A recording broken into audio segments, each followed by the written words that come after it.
the central planners imposed a fake pandemic. You know that story. People like Jeffrey Epstein, it's now public record, were involved as early as 2017 in setting up the scheme of this great pandemic for some investors to make a fortune, such as Bill Gates. Epstein and Bill Gates discussed, matter of public record, of how to get rid of the poor people. The centralization of power into fewer hands is not a good trend. Fascism was about the concentration of power. Communism was about the concentration of power. Any dictatorship wants to concentrate power. Now, what's the justification for this? They will come up with stories, but when you look at the politics, it's very clear. In our day and age and where we live, the politics is not convincing because actually the opposite should happen. We claim to be fans of democracy. That means equal rights for people, participation of people in the decision-making process, not one-way diktats from above by central planners. Now, the politics is clear. There's no justification for this, but they're selling it us on the economics. What about the economics? Well, the economics is also very clear. There's no justification for centralization, even in the economics. What is the economics? Well, in order to have both democracy and economic success and prosperity, we need decentralization.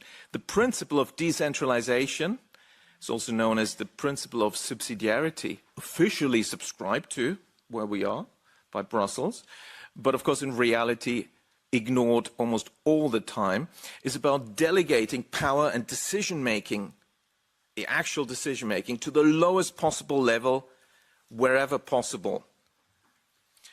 And it's been shown any organization involving humans will be more successful if you follow that principle because it works. People on the ground, at the front line, whatever it may be, they can react quickly, they can make decisions. So the decisions will be better, will be more effective, but also people will be motivated. That's why the Soviet Union didn't really work so well, because you had these crazy instructions which made no sense, but you still had to do it anyway.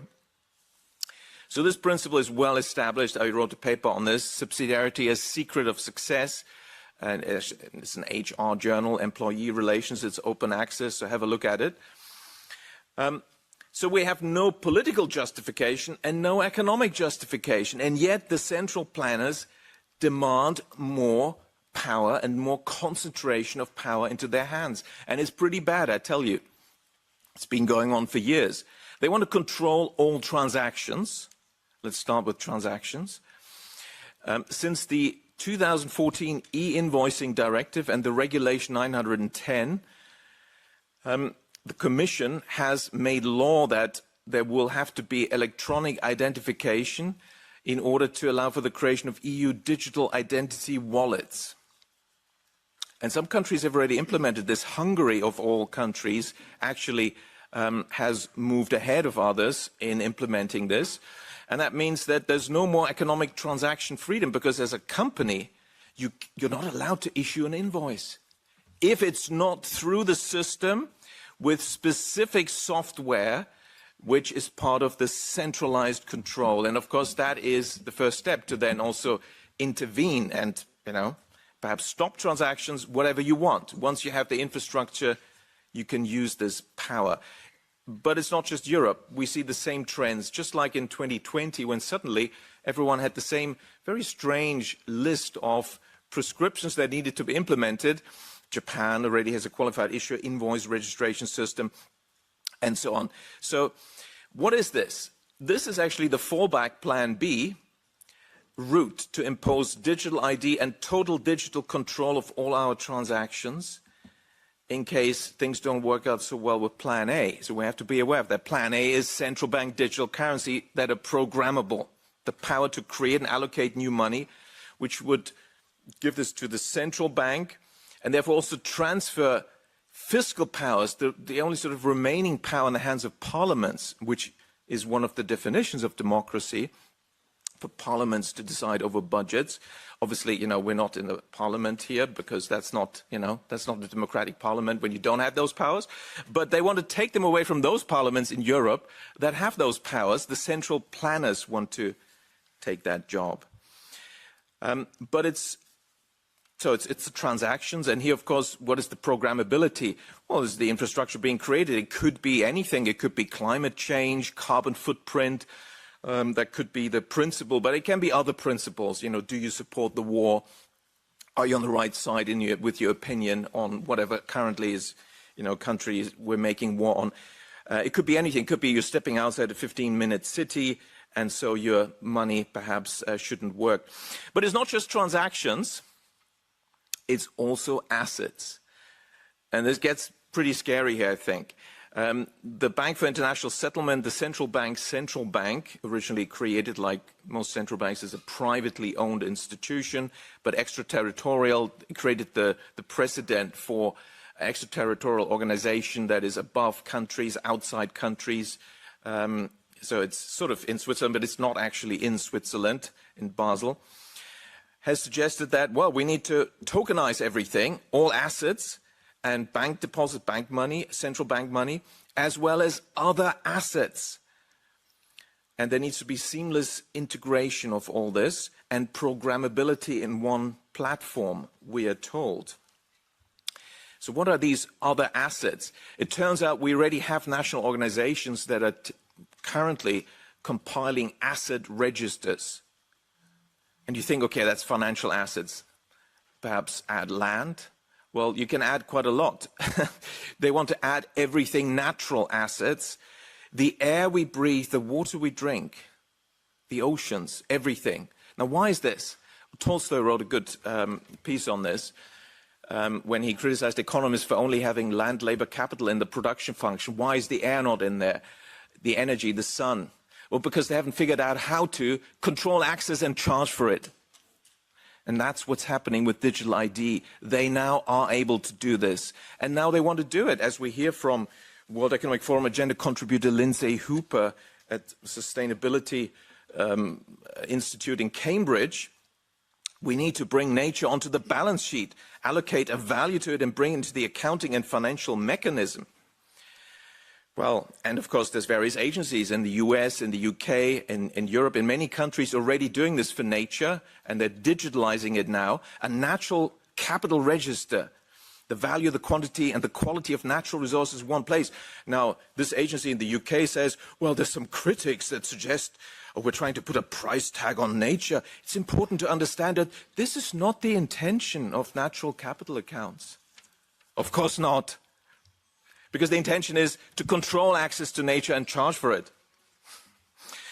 And they themselves go on, well, actually, what we're going to do is put monetary terms to nature, calculating where possible monetary value to the benefits produced by natural assets, and this will support, they say, prioritization. In other words, some people will get access, others not, and the criteria, well, they can be made up.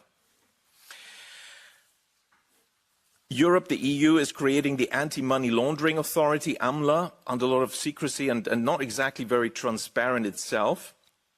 And of course, this asset register will then have all sorts of assets in it. And of course, we then have as a next step the tokenization of these assets. And why is that important? In Switzerland, they're building the European Digital Asset Exchange.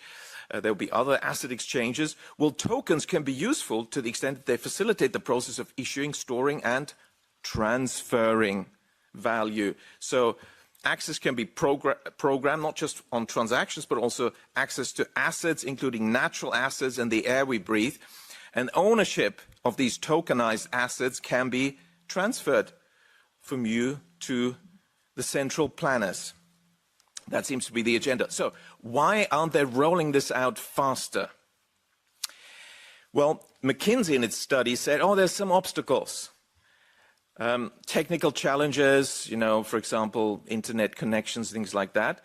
Secondly, a clear or substantiated market value proposition has yet to be documented.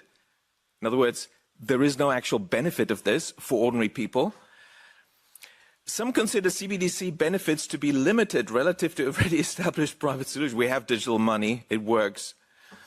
And thirdly, I'm still quoting McKinsey, trust remains a hurdle for a meaningful share of citizens and system participants to accept this, who question the motives behind CBDCs, often suspecting governments of aiming to monitor or restrict financial activities.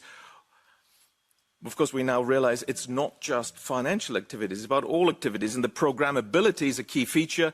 The Bank of England asked the government, the politicians in the UK, to give them the power to have programmable digital currency, and that is a control tool. The pilot CBDC projects that are ongoing, for example, this one in Brazil in particular, experts have already found out, yes, it has all those features. You can freeze transactions, you can take people's money away, you can intervene in those ways. Now, the central planners claim we will not abuse the limitless power that digital ID and CBDCs will give us. Okay.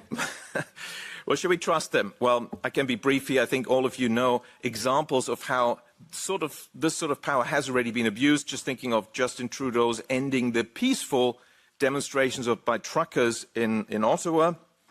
Their bank accounts were frozen. Their ability to buy food is how they got them. Too few used cash and digital currency. Well, they didn't have CBDCs, so they had to pass laws to do it, and that will be very easy once you have CBDCs. The police froze 206 financial products, including bank and corporate accounts, disclosed 56 entities associated with vehicles, facial recognition, even 253 Bitcoin addresses were identified, and PayPal was also shut down. So that's how they can do it. Now, interestingly, no such financial controls had been used previously to stop criminals. But, of course, peaceful demonstrating citizens, that's when it seems the central planners get pretty creative about how to stop people.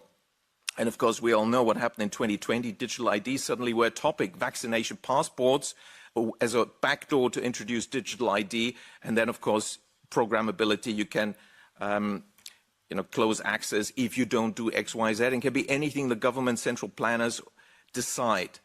And now we have the EU commissars already abusing their dictatorial powers that they've had for a while, but now they're showing these powers by declaring polite, very polite, considered critics like Jacques Beau, a Swiss former sort of army officer, in his, just giving his opinions. He's an outlaw now. He's been sanctioned. He can't buy food. He can't leave the country, Belgium, in order to travel back to Switzerland. It is quite extraordinary. Now, on the monetary front, the CBDC is the biggest upheaval in our monetary system in more than 300 years. But the digital aspect is not new.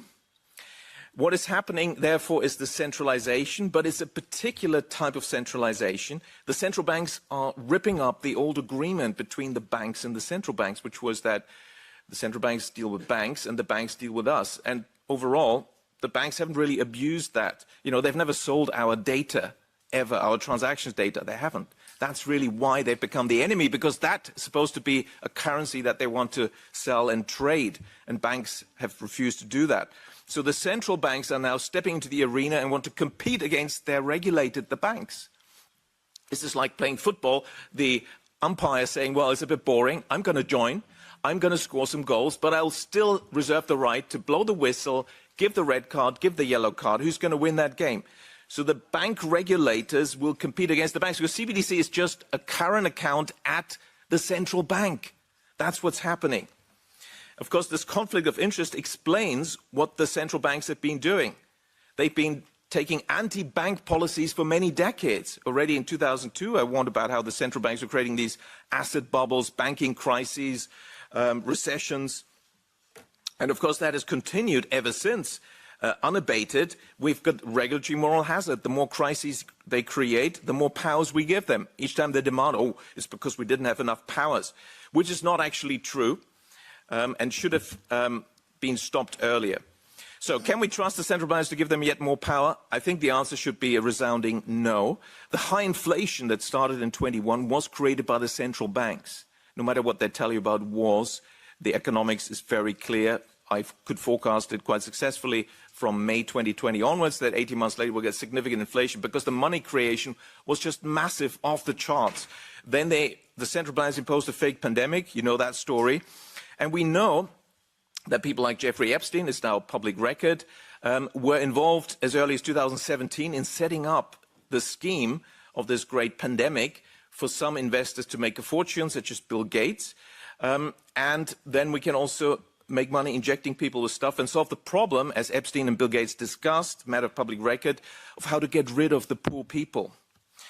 And of course, it was used at the same time to push digital ID.